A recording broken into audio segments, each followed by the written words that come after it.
Bible एक वर्ष में। नमस्कार, आप सबका बाइबल एक वर्ष में स्वागत है। आप सब ने जो कदम उठाया है प्रभु के वचन सुनने के लिए, यह हमारे जीवन के अंधेरों को दूर करेंगे और हमें प्रभु के प्रकाश में चलाएंगे। आज हम संत योहन के सुसमाचार का अध्याय 5, यिर्मयाह के ग्रंथ का अध्याय 29, 30 और शोक गीत का अध्याय 1 सुनेंगे। प्रभु का वचन सुनने से पहले आइए हम ईश्वर से प्रार्थना करें। हे प्रभु, हम आपका वचन सुनने वाले हैं। हमारे मन की आंखें खोलें और हमें आध्यात्मिक प्रज्ञा दें ताकि हम आपको जान सकें और आपके वचन के अनुसार अपना जीवन जिए। यह हम मांगते हैं आपसे प्रभु यीशु के नाम, आमीन। संत योहन का सुसमाचार अध्याय 5। यरूशलेम में एक रोगी को स्वास्थ्य लाभ। इसके कुछ समय बाद ईसा यहूदिया के किसी पर्व के अवसर पर यरूशलेम गए। यरूशलेम में भेड़ फाटक के पास एक कुंड है जो इब्रानी भाषा में बेतसैदा कहलाता है। उसके 5 मंडप हैं। उनमें से बहुत से रोगी, अंधे, लंगड़े और अर्धांग रोगी पड़े हुए थे। वे पानी के लहरने की राह देख रहे थे, क्योंकि प्रभु का दूत समय पर कुंड में उतरकर पानी हिला देता था। पानी के लहराने के बाद जो सबसे पहले कुंड में उतरता था, चाहे वह किसी भी रोग से पीड़ित क्यों ना हो, अच्छा हो जाता था। वहां एक मनुष्य था जो 38 वर्षों से बीमार था। ईसा ने उसे पड़ा हुआ देखा और यह जानकर कि वह बहुत समय से इसी तरह पड़ा हुआ है, उससे कहा, क्या तुम अच्छा होना चाहते हो? रोगी ने उत्तर दिया, महोदय,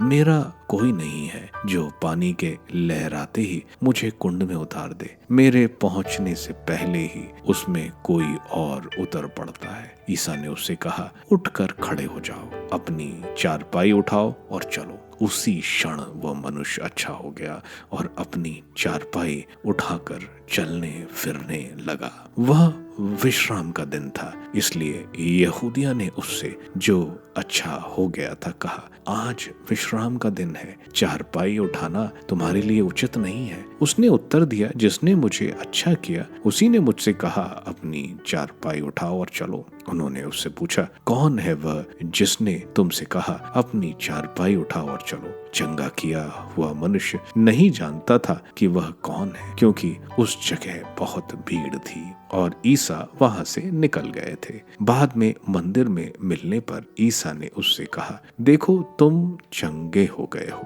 फिर पाप नहीं करो, कहीं ऐसा ना हो कि तुम पर और भी भारी संकट आ पड़े।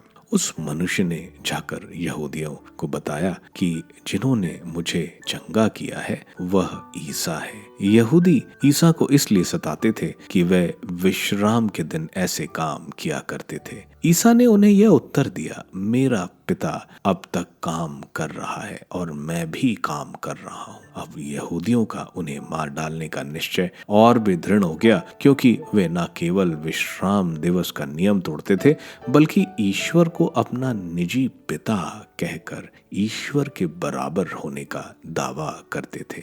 मसीह का अधिकार।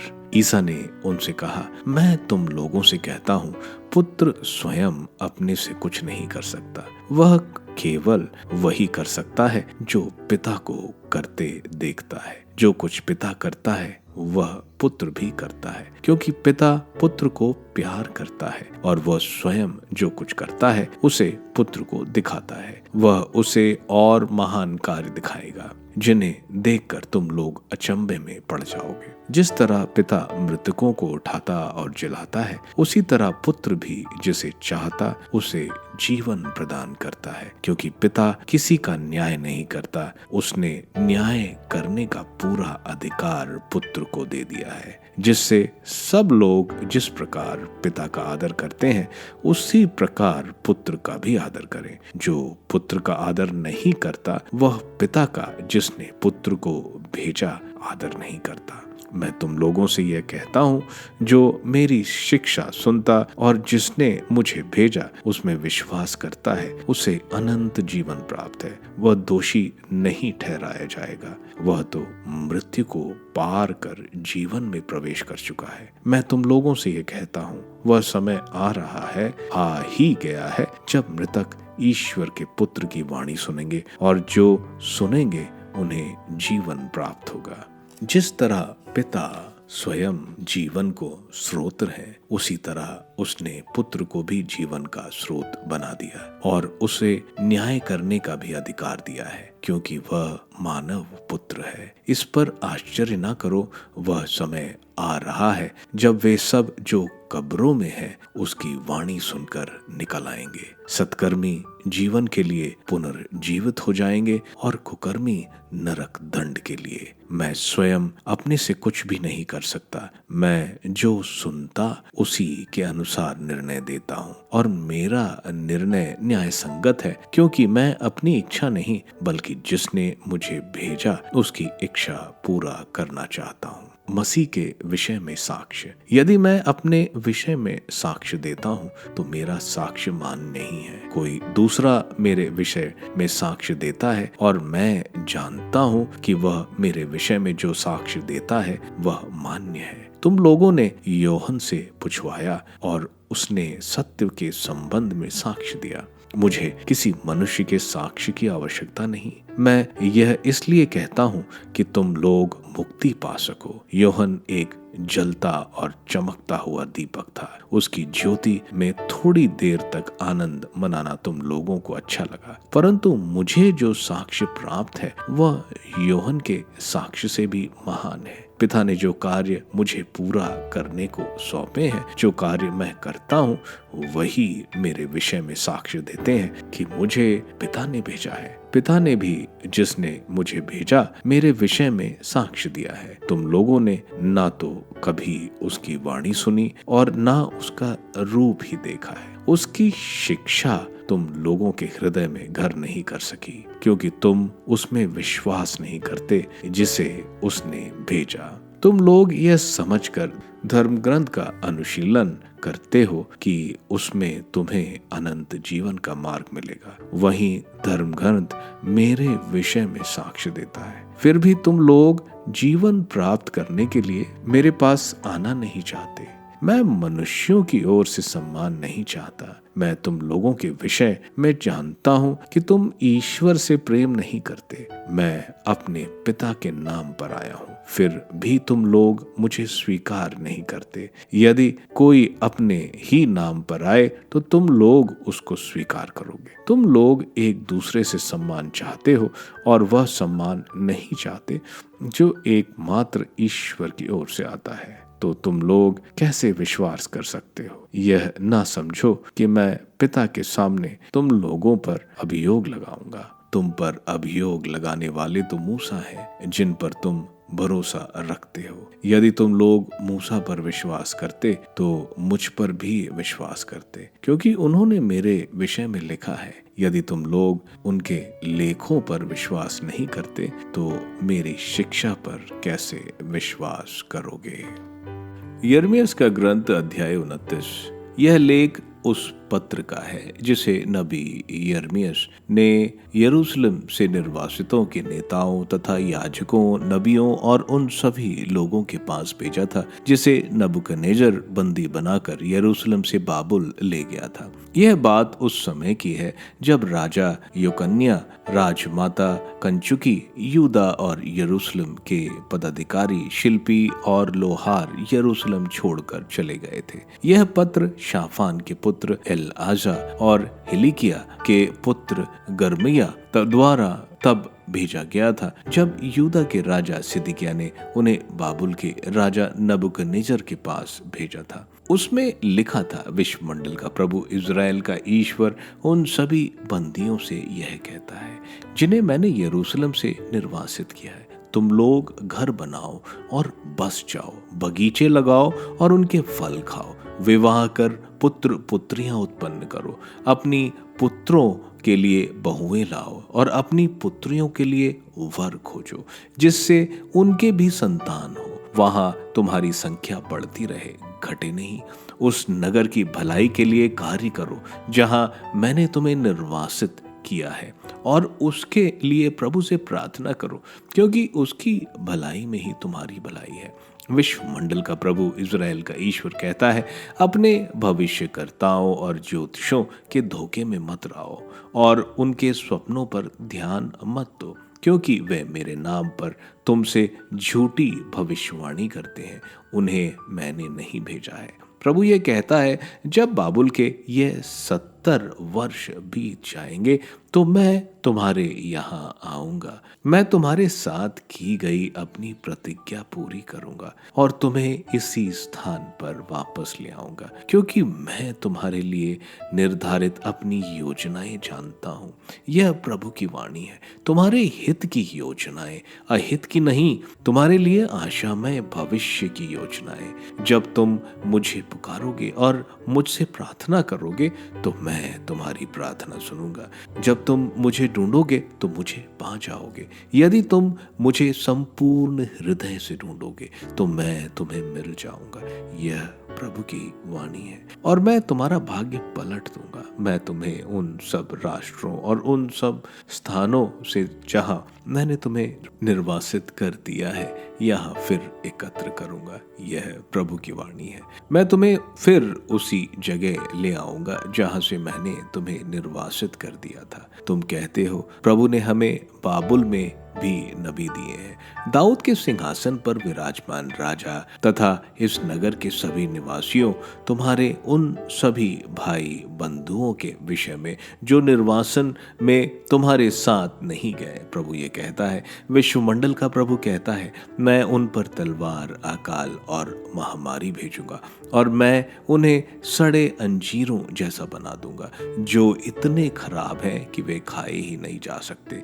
मैं उन पर तलवार, अकाल और महामारी भेजूंगा और उन्हें पृथ्वी के सब राजाओं के लिए आतंक का कारण बना दूंगा और उन सब राष्ट्रों में जहां मैंने उन्हें निर्वासित किया है अभिशाप, भय, उपहास और अपशब्द का पात्र बना दूंगा। प्रभु कहता है, उन्होंने मेरी बातों पर ध्यान नहीं दिया, हालांकि मैं उनके पास बारंबार अपनी सेवक नबियों को भेजता रहा, किंतु तुमने उन पर कान नहीं दिया। प्रभु ये कहता है, किंतु समस्त निर्वासित गण जिन्हें मैंने यरूशलेम से बाबुल भेजा है, अब तुम लोग प्रभु की बात पर ध्यान दो।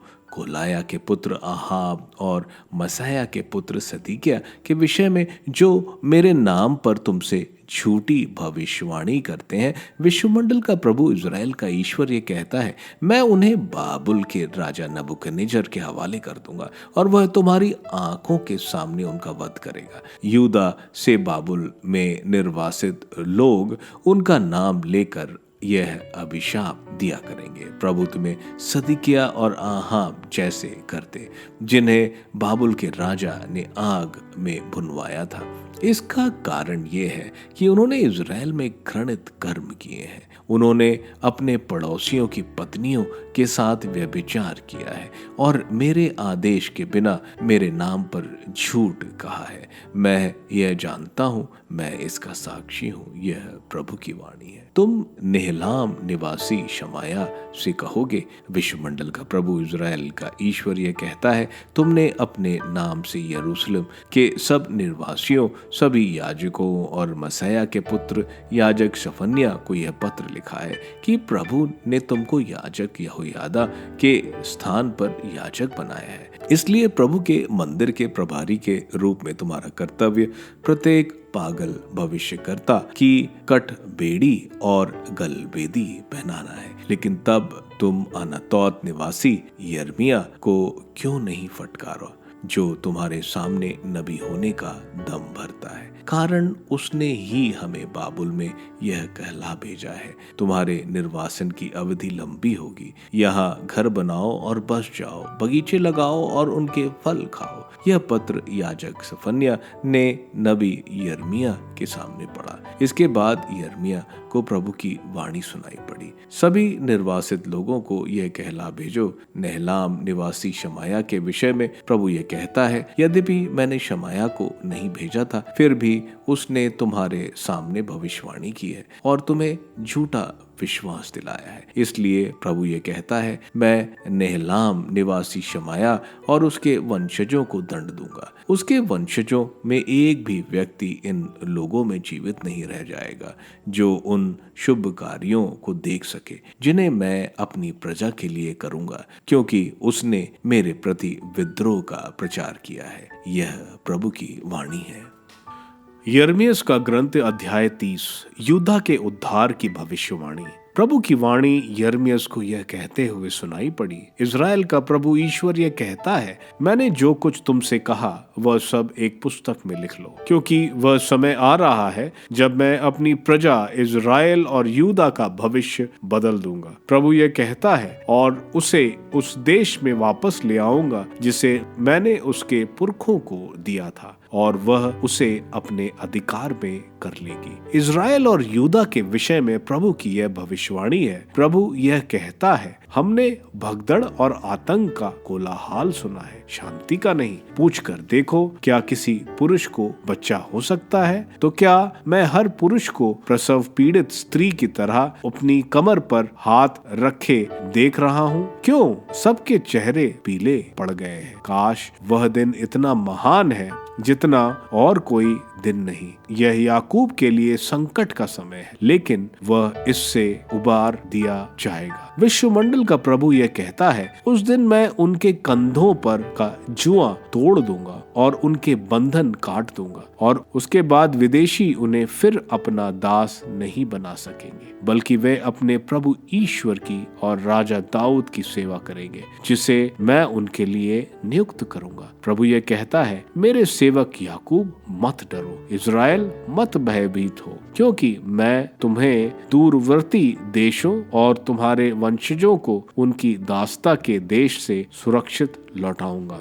याकूब लौट आएगा और उसे सुख शांति प्राप्त होगी, उसे कोई नहीं डरा सकेगा, क्योंकि मैं तुम्हारे साथ हूँ और तुम्हारी रक्षा करूंगा। प्रभु यह कहता है, मैं उन राष्ट्रों का विनाश करूंगा जिनमें मैंने तुम्हें बिखेरा है, किंतु मैं तुम्हारा विनाश नहीं होने दूंगा। मैं तुम्हें उचित सीमा तक दंड दूंगा और मैं किसी भी तरह तुम्हें दंड दिए बिना नहीं रहूंगा। प्रभु एकमात्र उद्धारक। प्रभु ये कहता है, तुम्हारी बीमारी कभी अच्छी नहीं होगी, तुम्हारे घाव का कोई इलाज नहीं है, तुम्हारा कोई पक्षधार नहीं है, तुम्हारे घाव नहीं भरेंगे। तुम्हारे सभी प्रेमियों ने तुमको भुला दिया, वे तुम्हारी कोई परवाह नहीं करते, क्योंकि तुम्हारे असंख्य अपराधों और पापों के कारण मैंने तुमको शत्रु की तरह मारा और घोर दंड दिया है। तुम अपने घावों पर क्यों रोती हो? तुम्हारी बीमारी का कोई इलाज नहीं। तुम्हें असंख्य अपराधों और पापों के कारण ही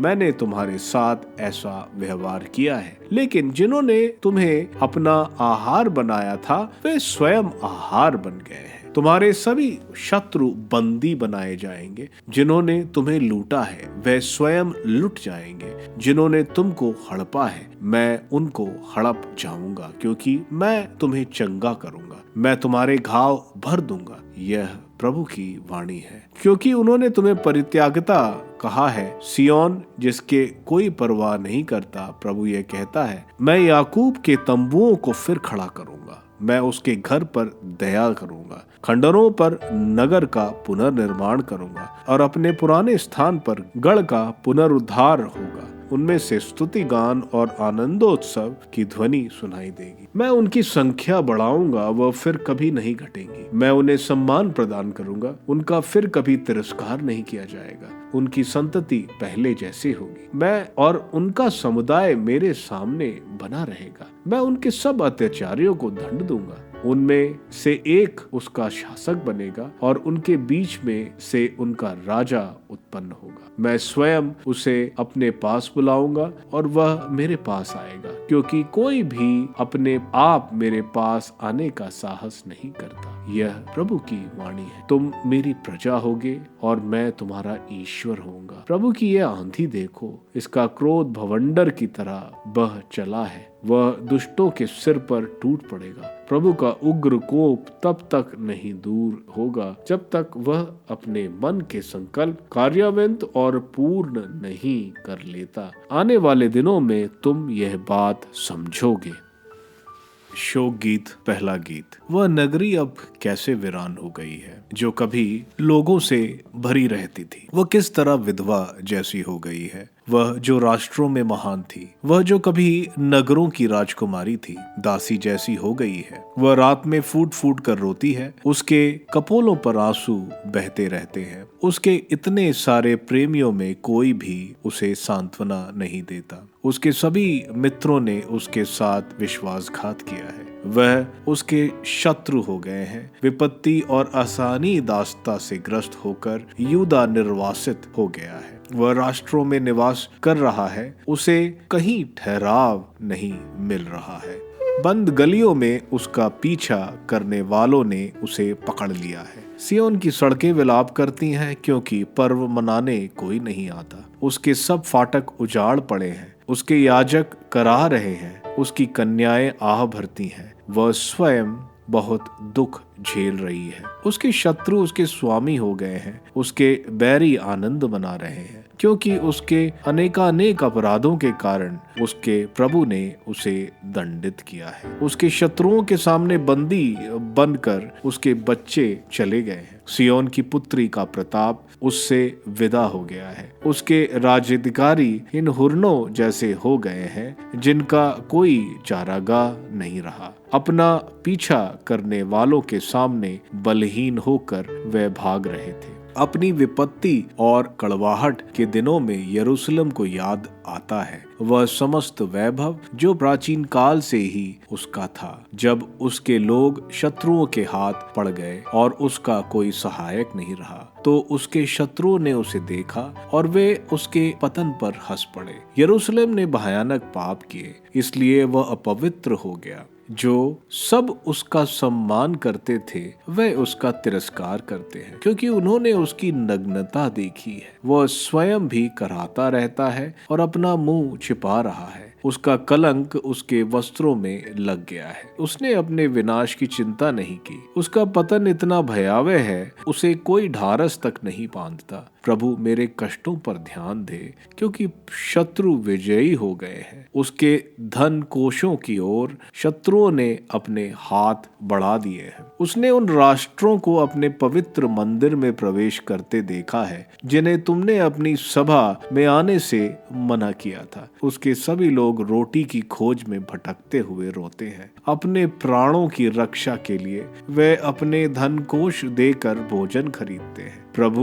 देख और ध्यान दे कि मेरा कितना तिरस्कार हो रहा है। इस पथ से होकर जाने वालों, आओ देखो कि क्या मेरा जैसा दुख किसी और ने भोगा है। जो दुख मुझ पर पड़ा है, जो अपने महाकोप के दिन प्रभु ने मुझे दिया है। उसने ऊपर से मुझ पर आग बरसाई, उसने मेरी हड्डियों में उसे डाल दिया। उसने मेरे पैरों के लिए जाल फैलाया और मुझे चित्त कर दिया। उसने मुझे उदास कर दिया। मैं सारा दिन पीड़ित रही। मेरे पाप एक जुआ बन गए। उसके हाथों ने उनको जोड़ दिया। वे मेरी गर्दन पर रख दिए गए। उसने मुझे शक्तिहीन कर दिया। प्रभु ने मुझे उन लोगों के हाथ कर दिया जिनके सामने मैं टिक नहीं सकती। प्रभु ने मेरे यहाँ के सभी बलवानों का तिरस्कार कर दिया। उसने मेरे युवकों को कुचलने मेरे विरुद्ध एक जन समूह बुला भेजा। प्रभु ने यूदा की कुमारी पुत्री को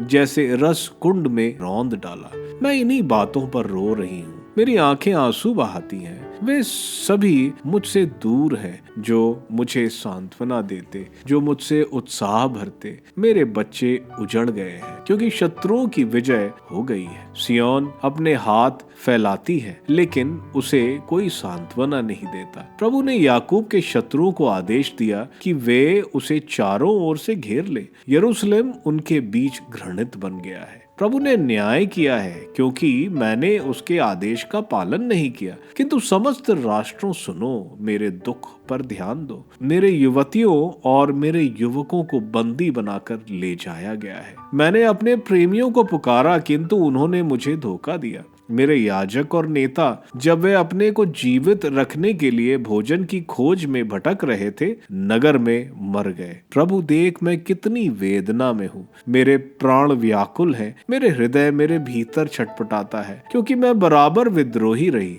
बाहर तलवार मेरी संतान को मारती है, घर में मृत्यु नाचती है। सुन, मैं कैसे कराती हूँ, मुझे कोई सांत्वना नहीं देता। मेरे सभी शत्रुओं ने मेरी विपत्ति के विषय में सुना है। उन्हें प्रसन्नता है कि यह तूने किया है। तूने जिस दिन की घोषणा की है उसे ला और उनको भी मुझ जैसा बना दे। उनके सभी कुकर्मों पर ध्यान दे और मेरे सभी अपराधों के कारण तूने मेरे साथ जो किया है वही उनके साथ कर, क्योंकि मेरी आहें असंख्य हैं। संत योहन के ग्रंथ के अध्याय 5 यरूशलेम के दृश्य दिखाता है। योहन के ग्रंथ का 80% वाक्याएं यरूशलेम के हैं। बाकी तीनों सुसमाचार में यरूशलेम के बाहर का दृष्टांत दिखाया गया है। वहां एक कुंड था बेथसैदा, जहां सारे बीमार इंतजार करते थे कब देवदूत पानी को हिलाएंगे। तब जो बीमार इस कुंड में उतरते वे चंगे हो जाते। वहां एक लकवे से पीड़ित व्यक्ति 38 साल से इस कुंड में उतरने की कोशिश कर रहा है। जैसे 38 साल इजराइल को ईश्वर के खिलाफ पाप करने की वजह से उजाड़ खंड में भटक रहे थे, वैसे ही यह लकवे का पीड़ित व्यक्ति 38 साल पाप की सजा भुगत रहा है। प्रभु उससे पूछते हैं, वो ठीक होना चाहता है तो जो प्रभु आज्ञा देते हैं खड़े होने को, जब वो यह असंभव कार्य विश्वास के साथ करता है वो ठीक हो जाता है। फरीसी इस पर क्रोधित होते हैं कि प्रभु ने चंगाई सब्त के दिन किया, और दूसरा, प्रभु यीशु ने अपने आप को पिता परमेश्वर की बराबरी करी, अपने आप को पुत्र बताकर ईश्वर से बराबरी। इसलिए फरीसी प्रभु को अब मरवाना चाहते थे। आगे प्रभु यीशु बोल रहे हैं कि वे पिता परमेश्वर की इच्छा करना चाहते हैं। स्वयं ईश्वर होने के बावजूद प्रभु ने अपने को दास बनाया, मानव बने और सबसे दर्दनाक मौत गले लगाई। आगे प्रभु बोल रहे हैं, जो भी प्रभु में विश्वास करता है वो आदम के परिवार का नहीं, ईश्वर के परिवार का हो जाता है। आगे बताया जा रहा है, प्रभु यीशु को पूरा अधिकार दिया गया है दुनिया के न्याय करने के लिए। यहूदी रीति के अनुसार कोई साक्ष्य को मानने के लिए 2 व्यक्तियों का साक्ष्य होना चाहिए। प्रभु यहाँ यूहन्ना बपतिस्ता, उनके चमत्कार, धर्म ग्रंथ और खुद पिता परमेश्वर का साक्ष्य अपने बारे में बोल रहे हैं। अध्याय के अंत में प्रभु बोल रहे हैं कि मूसा इन लोगों के खिलाफ आरोप लगाते हैं, क्योंकि मूसा ने प्रभु के बारे में बोला था कि मसीहा आएंगे। तो जब मसीहा आए ये लोग उनका विश्वास नहीं करते। यिर्मयाह के ग्रंथ के अध्याय 29 में यिर्मयाह इजरायलियों को बता रहे हैं कि वे बेबीलोन में रहें और वहां फले फूलें, क्योंकि निर्वासन से वापसी जल्दी नहीं होगी। साथ में हम देखते हैं झूठे नबियों को भी सजा मिल रही है, अहाब और जदिकिया को। अध्याय 30 में हम ईश्वर की कृपा देखते हैं कि ईश्वर इजराइल और यूदा को उसके दुश्मनों से बचाने को बता रहे हैं। इजराइल और यूदा ने भयंकर घाव सहे, लेकिन अब ईश्वर उसको ठीक करेंगे। शोक गीत विलाप के गीत हैं जो नबी यिर्मयाह ने लिखा है यूदा और यरूशलेम की तबाही को देखकर। बेबीलोनियंस ने जो तबाही की थी, यह दिखाता है प्रभु की आज्ञाओं का अनुसरण ना करना तबाही ला सकता है। अध्याय 1 में विलाप किया जा रहा है यूदा और यरूशलेम की तबाही का। शहर सुनसान हो गया है और एक विधवा की तरह लगता है। वह एक राजकुमारी की तरह थी, लेकिन अब एक बंधुआ मजदूर की तरह नजर आ रहा है। आप सबको धन्यवाद ईश्वर के वचन सुनने के लिए।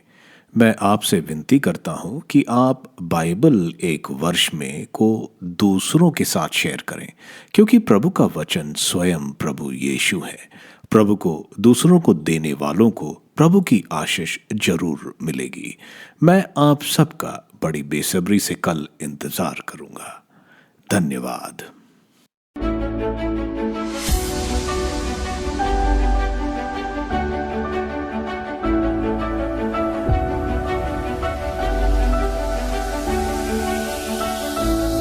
बाइबल एक वर्ष में